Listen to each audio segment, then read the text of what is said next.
Hello my dear learners, the topic of the discussion in my today's lecture is polarization. As you have already seen in my previous lectures of antenna and wave propagation that we were trying to discriminate among the many parameters which are very essential in the antenna theory, and they are different to each other only to describe the directional characteristics. Means any practical antenna radiates its sum of the power in one direction and more or less power in other direction. It means in all the directions the distribution of power is not uniform. For any practical antenna, it is not possible to distribute its all the energy, its all the radiated power in all the directions uniformly. Every practical antenna is having its own most preferred direction in which the radiation, the radiated power, the energy is being transmitted or the energy which is being received by the receiving antenna is more or less. So, the directional characteristics are defined for an antenna in different terms, the different terminology, the different parameters which we have already discussed, we have already described, and we have analyzed the existence in the subject antenna and wave propagation.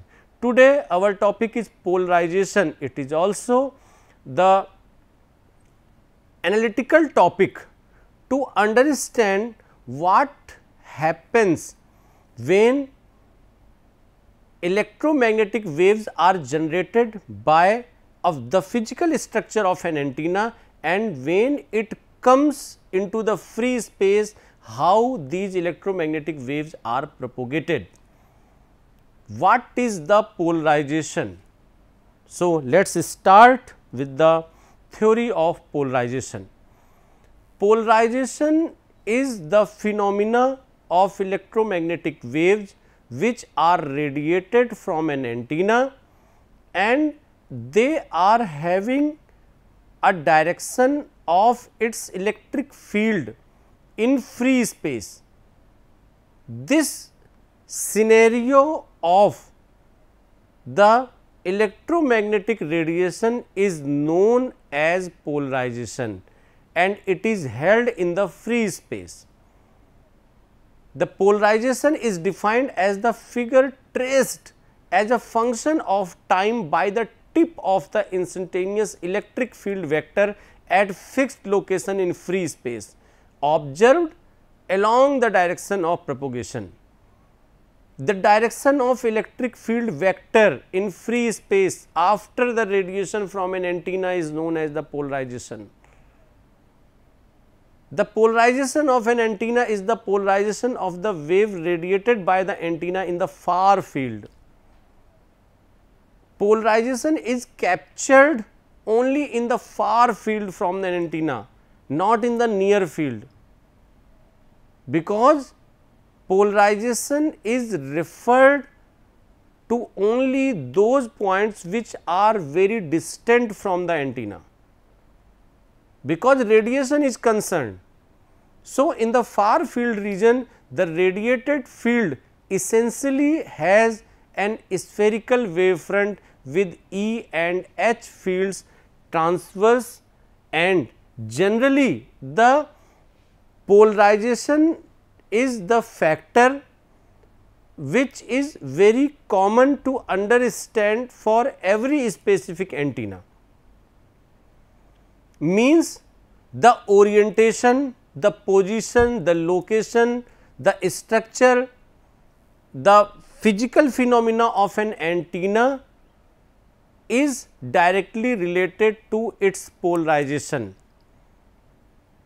When we see the vertically polarized waves or horizontally polarized wave, the orientation of an antenna is the deciding factor for its polarization.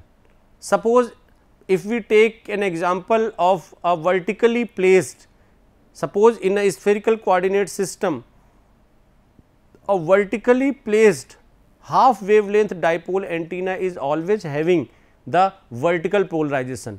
All the tower radiators which acts like transmitting antenna are utilizing the vertically polarized waves. But in another case, when we take a loop antenna which is horizontally placed, it is always having the horizontally polarized waves. So, the polarization is a phenomena which is dependent on the orientation of the antenna. So, as the radius of curvature tends to infinity, the wave front can be considered as a plane wave, and the polarization of this plane wave is the polarization of the antenna.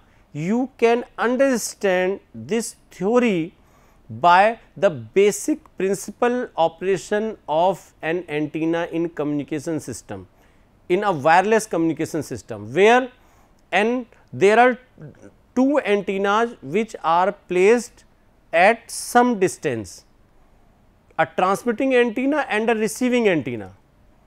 When the transmitting antenna is radiating the transmitted signals into free space, then the tendency of the radiation for that transmitting antenna would be the spherical wavefront. It means the tendency of a transmitting antenna is to radiate the signals in its all round coverage.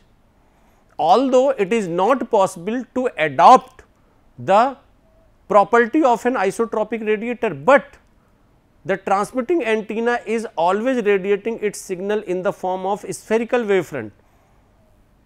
But at the same time, for that particular transmitting antenna, when a particular destination, if a consumer uses a receiving antenna for its own use, then the tendency of a receiving antenna to receive those signals from free space in the plane wavefront. This is the kind of polarization effect. At the transmitting side, it is radiating the signals in the spherical wavefront. At the receiving side, it is receiving the signals as plane wavefront.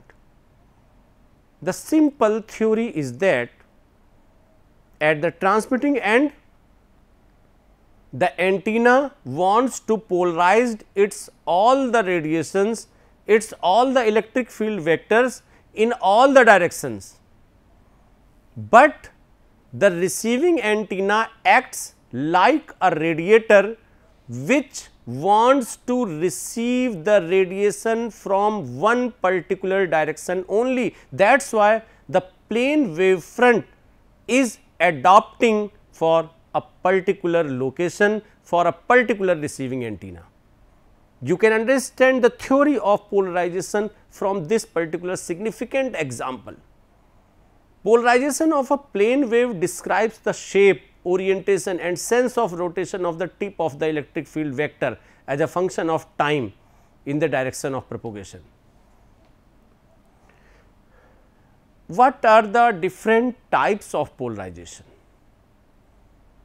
The very simple and the easiest kind of polarization is linear polarization. This is a time harmonic wave which is linearly polarized at a given point in space if the electric field or magnetic field vector at that particular point is always oriented along the same straight line at every instant of time. This is the simplest form of polarization which is known as linear polarization, as a straight line. Here the conditions are that only one component would be there and two orthogonal linear components are in time phase. This is the only requirement for being linearly polarized, and these linearly polarized waves can be configured by any of the antenna which is having these two conditions. Some more complications are there in the case of circular polarization. Circular polarization is complicated because it is having the two components and they must have the same magnitude. How these circularly polarized waves can be generated?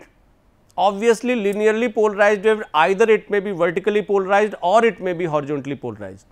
But in the case of circular polarization, at the same time horizontally polarized waves must be produced and at the same time the vertically polarized wave must be produced. And the condition for both types of polarization at the same instant must be occur like that the two components must have a time phase difference of odd multiples of 90 degree. The field must have two orthogonal linear components, horizontal, vertical. So, this is a very special case of circular polarization, where you will study that a very specific kind of antenna which is known as helical antenna. Helical antenna is an antenna which is operating at its mode when the circularly polarized waves can be produced, and these circular polarizations are required at the places where we use the extraterrestrial communications for the satellite relays and those earth stations where these extraterrestrial communications are adopted and they are installed for the satellite communication. Generally, these circular polarizations for the transmission purposes are being used.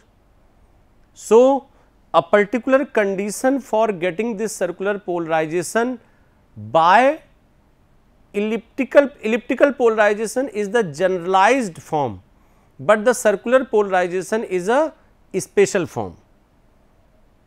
This is the generalized form. Elliptical polarization, a time harmonic wave is elliptically polarized at a given point in the space if the electric field or magnetic field vector at that point traces an elliptical locus in space. And the condition for elliptical polarization is that the field must have two orthogonal linear components. The two components can be of the same or different magnitudes, and some of these components may be either like x axis, y axis. For one particular condition, when the x axis component is equal to y axis component, that condition will follow in the case of circular polarization. Otherwise, it may be different at the same time. So, an elliptical polarization will be obtained for those antennas. Antenna noise temperature, this is a very important useful parameter for many of the communication systems. This parameter is not useful only in the antenna theory, because antenna is a very short aspect to define this particular parameter as antenna noise temperature. Antenna noise temperature is a general form of energy, general form of power which is wasted in a communication link. When we establish a communication link in the long distance communications, the portion of power, portion of energy in the form of antenna noise temperature comes into existence. it is a very sensitive point where we define the antenna temperature, because we have to follow the energy distribution, energy wastage or kind of heat or some kind of power and energy which are dissipated by the different objects, by the different metallic structures, by the different apparatus, by the different devices, by the different components used to form a communication link. Antenna is one of them. Antenna is also one of the component which is dissipating the power in the form of antenna noise temperature, and it radiates heat. So, the calculation of this particular power in the form of Boltzmann constant, this is it is completely based on the bandwidth, how much bandwidth it is adopted. So, the different parameters for describing this particular noise temperature we will use here. So, by the definition we can say that antenna temperature is a parameter that describes how much noise an antenna produces in a given environment. The noise which is produced by an antenna, and this temperature is not the physical temperature of the antenna. Moreover, an antenna does not have an intrinsic antenna temperature which is associated with it. Rather, the temperature depends on its gain pattern and the thermal environment that it is placed, and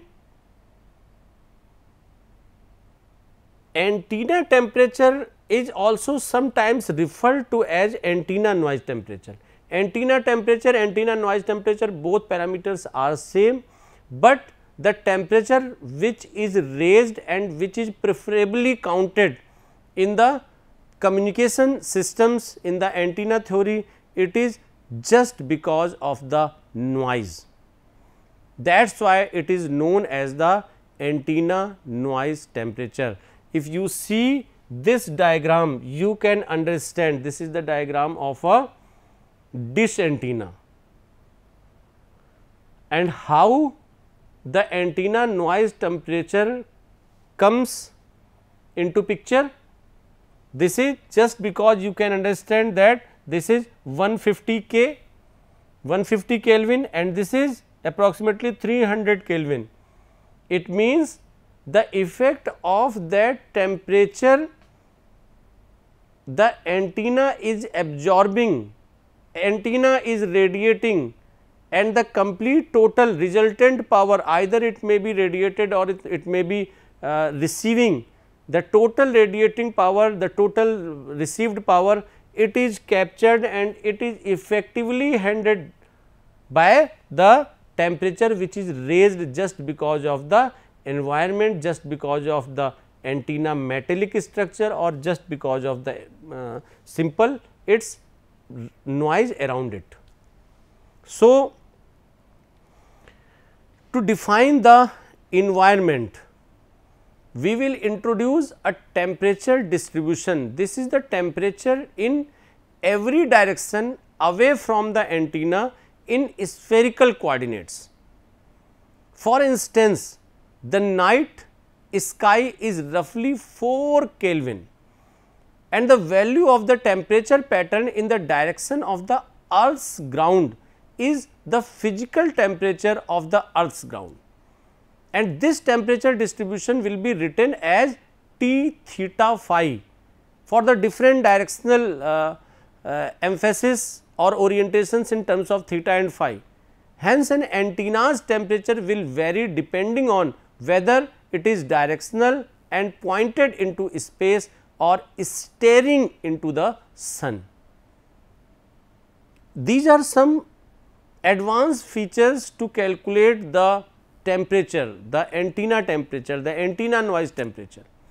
For an antenna with a radiation pattern given by r theta phi, the noise temperature is mathematically defined as, in terms of its radiation pattern, which is defined in terms of theta and phi, and that is given by Ta, antenna temperature is given as, that is equal to 1 upon 4 pi integration 0 to 2 pi 0 to pi r theta phi t theta phi sin theta d theta d phi. It is a very important parameter, and this aspect is more useful and more fruitful. It is very sensitive in the case of long distance communications, where the more sensitive and more severe relays and very sensitive components are being used for the communication purposes. So, this states that the temperature surrounding the antenna is integrated over the entire sphere and weighted by the antenna's radiation pattern. Hence, an isotropic antenna would have a noise temperature that is the average of all temperatures around the antenna. For a perfectly directional antenna with a pencil beam we have taken an example of pencil beam just because it is the most sharp pattern of the radiation, and as we know that as much as sharp the radiation pattern, the directional characteristics are better. Sharper the beam, better is the directional characteristic. So, the noise power received from an antenna at temperature can be expressed in terms of the bandwidth, and it is given as PTA is equal to KTAB. What is PTA? PTA means the power by the antenna temperature generated or radiated by the antenna temperature, that is equal to K. K means K is the Boltzmann constant, TA is the antenna temperature and B is the bandwidth. So, the total temperature T system is given as the TA plus TR, where TA is the antenna temperature and TR is the receiver temperature. This is the complete system which we have to understand for implementing the antenna noise temperature for establishing of a communication link. How we can calculate the power, how we can calculate the temperature, and how these parameters are very effective in the antenna transmission line and receiver arrangement for system noise power calculation, because this calculation is more fruitful for long distance communication links or for very sensitive kind of communication links. So, from this figure we can see that if the emitting source is kept here, emitting source means which is radiating the power or which is giving the heat or which is providing the energy through which the temperature can be raised. This is the emitting source and we are receiving this. Then this is the receiver, this is the transmission lines and this is the antenna, through which antenna is receiving the power, receiving the radiated energy, receiving the captured energy, and through which this complete transformation is done in the case of antenna noise temperature. So, TA is the antenna temperature at the receiver terminals, capital A is the antenna noise temperature at the antenna terminals, TAP is the antenna temperature at the antenna terminals due to physical temperature. There are many kinds of parameters for this temperature, particularly only for the antenna temperature. There may be many kinds of parameters. Alpha is the attenuation coefficient of transmission line, T naught is the physical temperature of the transmission line, Tp is the antenna physical temperature, small Ea is the thermal efficiency of an antenna, L is the length of the transmission line.